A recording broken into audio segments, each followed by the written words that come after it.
हमारा एनवायरनमेंट है, ये हमारी सेहतों के ऊपर, हमारे बिहेवियर्स के ऊपर बहुत ज़्यादा इसका इफेक्ट है। घर की एनर्जी चेंज करने के लिए जो मैंने आपको बातें बताई हैं वो करने की कोशिश करें। मसलन सबसे पहले तो जो उन चीज़ों को ख़त्म कीजिए जो अननेचुरल आपके घरों में यूज़ की जाती हैं।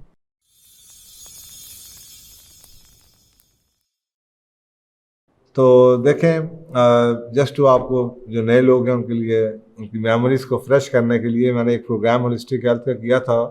और होलिस्टिक हेल्थ में एनर्जी साइंसेस भी हैं और ये कि जी एनर्जी का ना, क्योंकि बुनियाद ये है कि एक तरफ तो आपकी जीन्स हैं, जेनेटिक, जिसे आप जेनेटिक डिजीज़ कहते हैं, लेकिन हमारे होलिस्टिक हेल्थ में एक बड़ी अहम रिसर्च है। और वो रिसर्च जौन सी थी, एक सेल बायोलॉजिस्ट ने की थी, लेट 60-70s के अंदर की थी। उसने ये शो किया था कि स्टेम सेल्स भी अपनी शेप बदल देते हैं अगर इन्वायरमेंटल फैक्टर चेंज हो जाए। तो ये मेरा ख्याल है, ये सवाल उससे चलता हुआ आ रहा है। इसका मतलब है कि इंसान 80% जो बनता है हम अपने इन्वायरमेंट की प्रोडक्ट हैं और 20% समझ लें कि हम अपने जेनेटिकली हैं। इसका मतलब है कि अगर मेरे वालदैन को डायबिटीज़ थी या कोई बीमारी थी, तो उस बीमारी का पोटेंशियल, यानी कि उसका बीज जो है वो मेरे अंदर हो सकता है, ये जीन्स है। लेकिन इस बीज को पौधा बन के फलने फूलने के लिए एनवायरनमेंट चाहिए। अगर मैंने भी इस बीमारी के बीज को वही एनवायरनमेंट दिया, वही दस्तूर ज़िंदगी रखा, वही खाना खाता रहा, वही लाइफस्टाइल यूज़ करता रहा जो मेरे माँ बाप की थी, तो फिर ये बीमारी मुझे भी हो जाएगी। लेकिन ये पोटेंशियल अगर अंदर रहा और मैंने वो माहौल जो ज़रूरी था इस बीज को बीमारी में कन्वर्ट करने के लिए, अगर मैंने इसको वो माहौल ना दिया, मैंने खुराक बदल दी, मैंने दस्तूर बदल दिया, मैंने उठने बैठने के तरीके बदल दिए, मैंने लाइफस्टाइल चेंज कर दिया, तो मुझे वो बीमारी का जो पोटेंशियल था वो अंदर ही मर जाएगा, क्योंकि उसको एनवायरनमेंट नहीं मिला फलने फूलने का। तो ये इसकी बैकग्राउंड है, इस जो नए लोग ज्वाइन कर रहे हैं उस। तो इसका मतलब ये है कि जो हमारा एनवायरनमेंट है, ये हमारी सेहतों के ऊपर, हमारे बिहेवियर्स के ऊपर बहुत ज़्यादा इसका इफेक्ट है। तो उससे मैंने बताया था कि जी होलिस्टिक हेल्थ में अगर नेचुरल चीज़ों के पास, नेचर के पास आप रहते हैं तो इसके बड़े असरात हैं। तो वो खातून ये पूछ रही हैं। तो ये तो साइंस ऑफ एनर्जी है कि जी energy is equal to mc², energy is equal to mc²। इसका मतलब एनर्जी और मास एक ही चीज़ है, यानी कि जो एनर्जी और मास और एनर्जी, और ये चलता रहता है, ये साइकिल चलता रहता है। इसका मतलब है कि हर फिजिकल चीज़ जो आपको नज़र आती है वो किसी ज़माने में एनर्जी थी, यानी कि मेटाफिजिकल थी। मेटाफिजिकल चीज़ फिजिकल बनती है, फिर फिजिकल, फिर मेटाफिजिकल। मसलन आपकी रूह थी, आप तो अभी पैदा हुए, जिस्म जब आपको मिला, जब आपकी पैदाइश हुई, तो आप जो आपकी रूह जो एक एनर्जी थी वो मेटाफिजिकल से फिजिकल वर्ल्ड में आ गई। ये फिजिकल वर्ल्ड से जब आप मर जाएंगे तो आप फिजिकल वर्ल्ड से तो मर गए हैं, लेकिन आपकी रूह अभी भी जिंदा है। वो फिर एनर्जी जो जिंदा है तो वो फिर दोबारा अब वो फिर मेटाफिजिकल लेवल पे चली गई है। तो ये साइकिल चलता रहता है। तो इसका मतलब है कि एनर्जी और मास बेसिकली एक चीज़ है। तो आपके आगे पीछे जो भी चीज़ें एनर्जी होती हैं, जो आप खाते हैं, जो बर्तन हैं, जो चीज़ें हैं, जो फर्नीचर है, जो रंग हैं, जो आपके स्ट्रक्चर है, हर एक की एनर्जी है। जब आप ये बात समझ लेते हैं तो फिर आपके लिए ये बात समझना आसान हो जाएगी कि अगर अब आप उस जगह पे नहीं रह सकते, आपके पास रिसोर्सेज नहीं है बाहर निकलने के, खुली जगह पे आप एक इलाके में फंस चुके हैं जहाँ पे आपको लगता है आगे पीछे की एनर्जी बहुत ख़राब है, लोग बहुत बदज़ुबान हैं, बदतहज़ीब हैं, गाली गलौज की आवाज़ आती रहती है, शोर शराबा है, धुआं है, इन्वायरमेंटल फैक्टर्स भी हैं, लाइट नहीं आती, नेचर नहीं है, घर जनाब किसी ऐसी जगह पे है और आप बाहर नहीं जा सकते, तो अब आप क्या किया जाए? तो सिंपल सी बात है कि आप जो कुछ कर सकते हैं अपने घर की एनर्जी चेंज करने के लिए, जो मैंने आपको बातें बताई हैं वो करने की कोशिश करें। मसलन सबसे पहले तो जो उन चीज़ों को ख़त्म कीजिए जो अननेचुरल आपके घरों में यूज़ की जाती हैं, चाहे वो फूड हो, चाहे वो हाईटेक गैजेट्स हों, क्योंकि कहते हैं एनर्जी जिस चीज़ को आप करते चले जाएंगे, जिस नीड को सर्व करते चले जाएंगे, वो बढ़ती चली जाएगी। और ये एनर्जी इतनी एक्सपैंड कर जाती है कि जो आज आप कह रहे हैं आपके पास रिसोर्सेज नहीं है, अगर ये एनर्जी इतनी एक्यूमुलेट हो जाए तो इस एनर्जी में इतनी ताकत है कि आपके को आपको बड़ी जगह मिल जाए। ये एनर्जी, वो जो लॉ ऑफ अट्रैक्शन कहता है, तो आप जो है इसका, और यही जो हमारा फलसफा शुक्र कहता है कि जो है इस पर अगर शुक्र करोगे तो अल्लाह को और दे देगा। अगर इसका हक अदा नहीं करोगे तो जो फिर इस पर सजा भी अल्लाह ताला, फिर आप इसकी सजा ये कि आप यही करते रहे। तो अगर आपने इस पर समझ लिया तो सबसे पहले तो वो चीज़ें, बस आप कहते हैं कि ये बाहर ही चले जाए, तो बाहर जाके तो अगर आपने जनाब ये बाज़ार की चीज़ें तो नहीं खानी, पैकेट की चीज़ें तो नहीं खाई जाती। ये तो नहीं होता गांव में जाकर लोग जनाब बाज़ार से जाके बोतलें ला रहे हैं और लेस के पैकेट खा रहे हैं और चिप्स खा रहे हैं और जनाब बिस्किट खा रहे हैं। तो वो तो एनर्जी अगर आज क्रिएट करना शुरू करेंगे तो जस्ट एक्ट एज कि आप उसी नेचुरल लाइफ में जा रहे हैं। तो जो आपके इख्तियार में, पहले उन चीज़ों को काटें, अपने घरों से वो चीज़ें ख़त्म करें अपने, जो कि आपको नुकसानदेह नज़र आती हैं। ज़्यादा इन्हसार, टेलीविज़न लगे हुए हैं, मोबाइल्स पकड़े हुए हैं, स्मार्टफोन्स पकड़े हुए हैं, तो ये आपकी एनर्जी या उस घर की एनर्जी को ख़राब करते हैं। दूसरी तरफ सबसे पहले नेचुरल आइटम्स का इस्तेमाल करें। मतलब अगर आप बाहर जाना चाहते हैं और आपको पता है कि मिट्टी के बर्तन है उसकी एनर्जी और है, कॉपर का बर्तन है उसकी एनर्जी और है, स्टील के बर्तन की एनर्जी और है, सिल्वर के बर्तन की एनर्जी और है, क्रॉकरी जो आपकी ये सिरामिक्स है इसकी एनर्जी कुछ और है।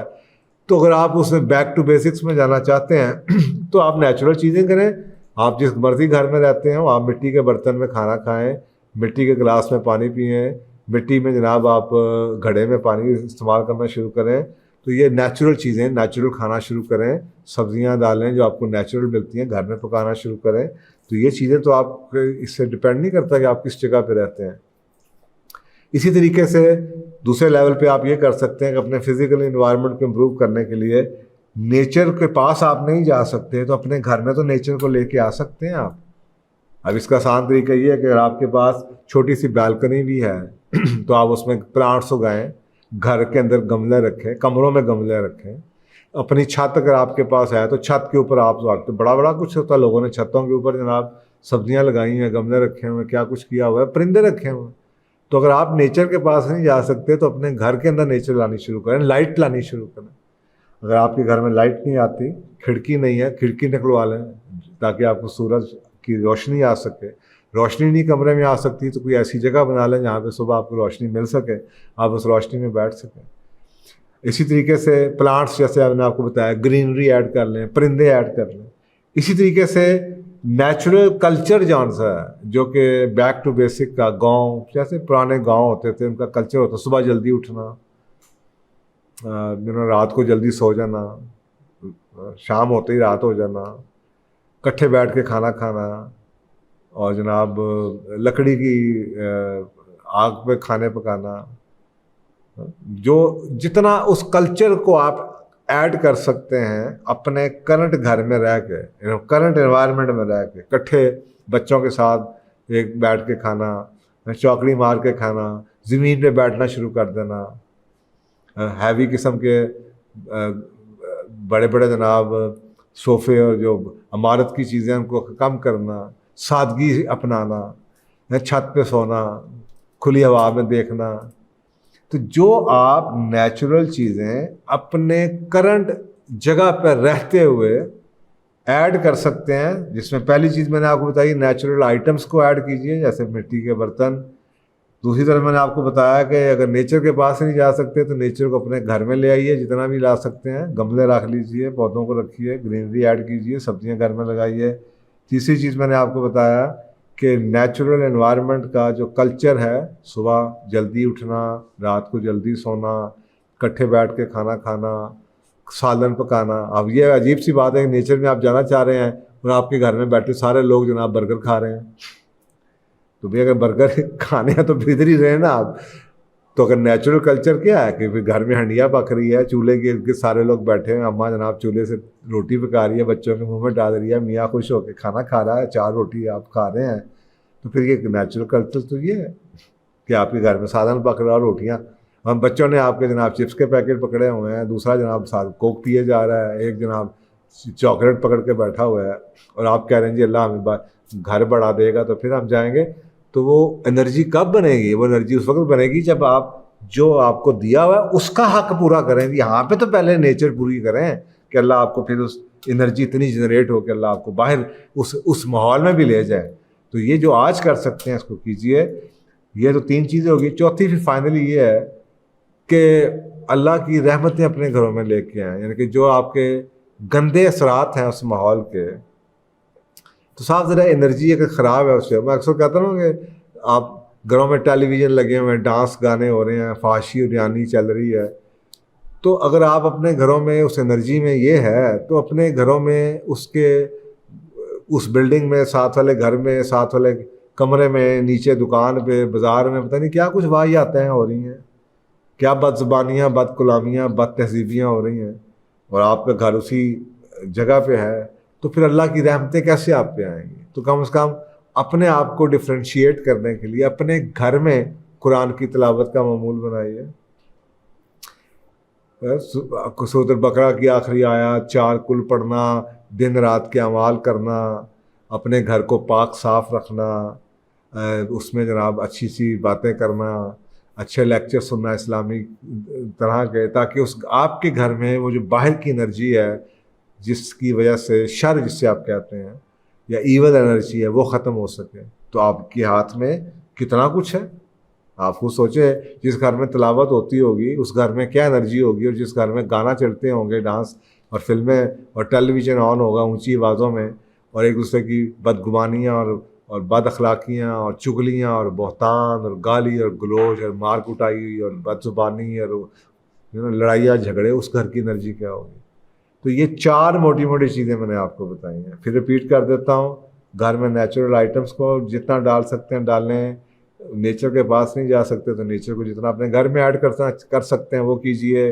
तीसरा के नेचुरल एनवायरनमेंट के कल्चर को जितना आप इस्तेमाल कर सकते हैं वो कर लीजिए। इकट्ठे बैठना, ज़मीन पे बैठना, चौकड़ी मार के बैठना, खाने के साथ बच्चों को उधर ही किचन के साथ ही सबको बिठा के खाना पकाना, उस बर्तन में, क्ले के बर्तन में पका के, मिट्टी के बर्तन में पका के खाना। और चौथा, अल्लाह की रहमतें एनर्जी बदलने के लिए ये इस्तेमाल करना। तो ये चीज़ें तो चाहे आप जितना मर्जी रहती हैं आप कर सकती हैं। तो अल्लाह ताला अगर आप ये करें, मेरा ईमान है, मुझे पौधों से इतना प्यार था कि मैं जब छोटे घर में भी रहता था तो मैं घर पौधों से भरा होता था, वहाँ इतनी एनर्जी होती थी कि फिर एक टाइम आया कि जब मैं घर शिफ्ट करता था तो एक पूरा ट्रक गमलों से भर के आता था, और करते करते मेरे पास इतने पौधे थे, इतने इतने बड़े थे कि लगता था वो गमलों से फट के बाहर निकल जाएंगे, इतने इतने बड़े गमलों से भी बाहर जा रहे थे। अब उनको जगह चाहिए थी, पता नहीं उनकी एनर्जी शायद थी कि अल्लाह सुब्हान ताला ने फिर बड़ी जगह दी। तो मेरे घर में कुछ पौधे ऐसे लगे हुए हैं जो कि 25-30 साल से मेरे साथ चलते हुए आए हैं। आप सोचें उनकी क्या एनर्जी, शायद वही मुझे इधर लेकर आए हो कि मैं फार्म में आ गया। तो अल्लाह सुब्हान ताला के निज़ाम कुदरत जौन सा, ये चीज़ें ऐसी हैं कि आप इन पे पिन पॉइंट नहीं कर सकते। आपके साथ ये ज़रूर है, शायद अल्लाह की मर्ज़ी होगी, मैंने भी कुछ ठीक किया होगा, अल्लाह ने चाहा होगा तो ये हुआ होगा। लेकिन अगर आप इसको एनर्जी साइंसेस में जवाब देना चाहें तो मैंने छोटे घर में रहते हुए कभी ये नहीं सोचा था कि जनाब इस छोटे घर में मुझे नेचर पसंद है तो पसंद है, तो फिर तो मैं जिस तरीके से भी नेचर को ऐड कर दूँगा मैं तो करता था। मुझे प्लांट्स बहुत पसंद है तो अभी भी पसंद है। ओके, तो आई होप कि ये आपको अल्लाह ताला के निज़ाम में ये अमीर और गरीब का कोई ताल्लुक, कोई निज़ाम नहीं। हमसे अक्सर बात गलती, हम समझते हैं कि ये शायद चीज़ें जो मुआशरे के ऊपर के लोग हैं, वो कई मुआशरे के ऊपर भी लोग उतने ही उससे भी ज़्यादा बदकिस्मत हैं।